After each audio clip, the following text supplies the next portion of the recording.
Hi everyone! Welcome again to my channel. In today's video guys ay i-check natin yung mga nakatanim dito kasi napansin ko kahapon habang naglinis ako dito sa loob. Ayan, dito nakatanim yung mga kamatis ko and then malinis na, wala nang kamatis. Ayan, tinanggal ko na yung mga kamatis ko.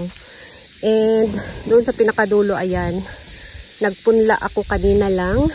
Tapos yung ibang mga succulents ko na babies ay andito. Dito sila pansamantala muna. Ilipat ko rin to sa aking mini greenhouse. Dito muna sila kasi masikip yung aking mini greenhouse. Tapos ito, napansin ko na medyo lumalaki na sila. Ayan. Mamayang gabi mayroon ulit kaming ulan. Ayan. May ano ba to? So, ayan yung hitsura nila ngayon guys. Malaki na sila. Lalo na to guys, oh.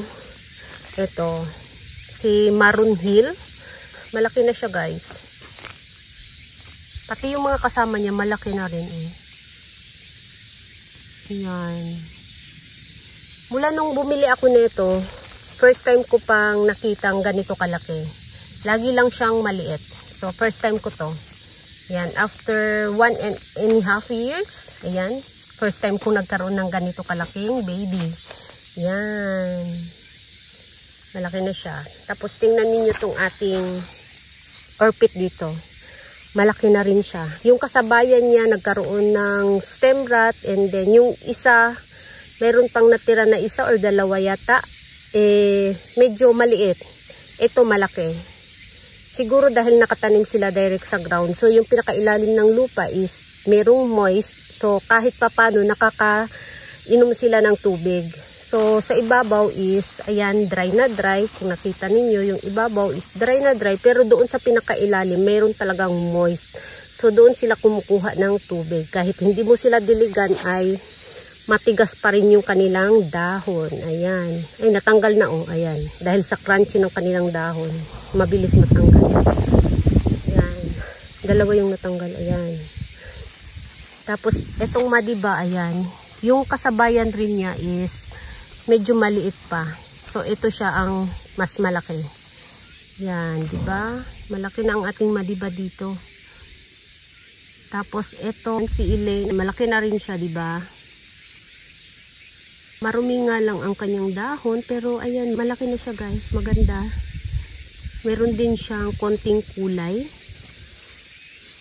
Tapos, eto naman yung, ano natin, ebony natin, Red King Ebony, ayan. 3 heads siya, so, yan, medyo malaki na rin siya. Hindi nga lang siya sobrang pula. Yung kasabayan niya is sobrang pula guys. Yung mga nasapat, mapula. So ito siya, mapula naman pero hindi talaga as in sobrang pula. Yun. Mas mapula yung nasapat na kasabayan niya. And then ito ay Peach Boy. Ayan yung ating Peach Boy. Malaki na rin siya.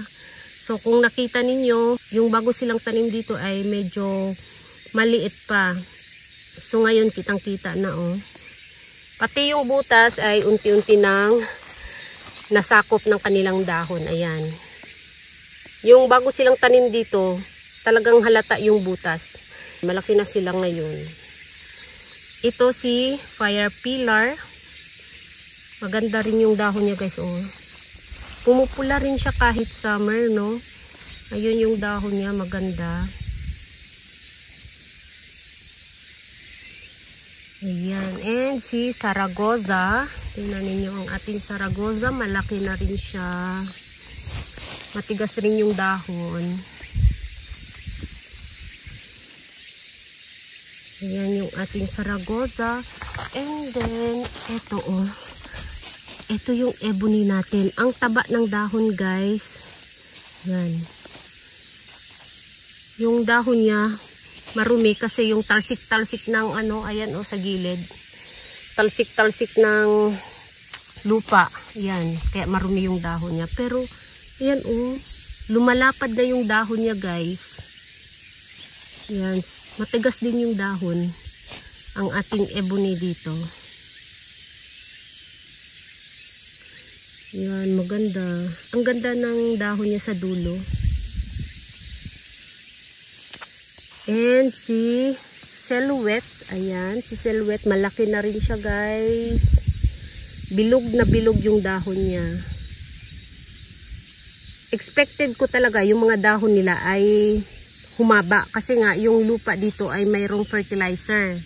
Kasi nung ano dito ay kung ano yung fertilizer ng kamatis ko sa loob, hanggang dito, the same lang. Ayan. So, ang expected ko sa kanila, yung dahon nila is humaba. Pero, hindi pala. Ayan. Siguro yung fertilizer kasi is parang natunaw na siguro bago ko sila tinanim dito. Kaya, ganyan yung naging resulta. Ayan. Yung dahon nila ay pabilog pa rin. Hindi talaga as in pahaba. Tapos, yung mga ano nila, mga dahon nila is matigas kasi nga sa pinakailalim nito, lalo na ngayon, laging umuulan sa gabi or sa madaling araw or sa hapon, yung pinakailalim ng lupa dito is moisty. Kaya nakaka-receive sila ng tubig kahit papano. Kahit hindi mo sila diligan or paulanan, ayan, hindi sila pwedeng maulanan kasi mayroon tayong ditong plastic.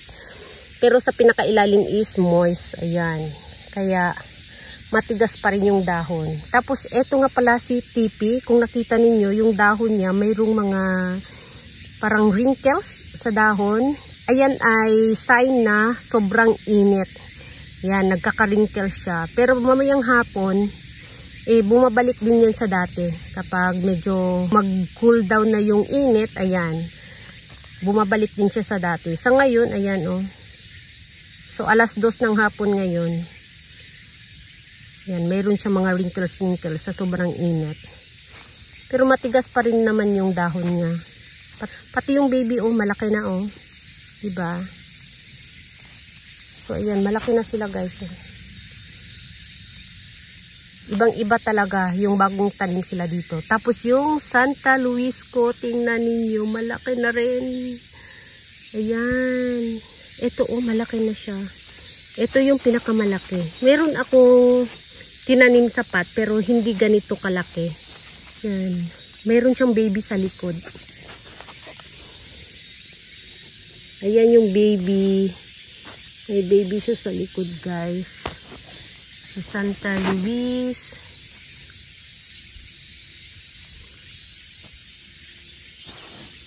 Tapos ang ating Chihuahuensis, ayan. Pati ito, malaki na rin siya. Chihuahuensis. Ayan, marumi nga lang yung dahon nila kasi mayroong mga talsik. Pero okay naman. Ito oh, nagkasakit oh.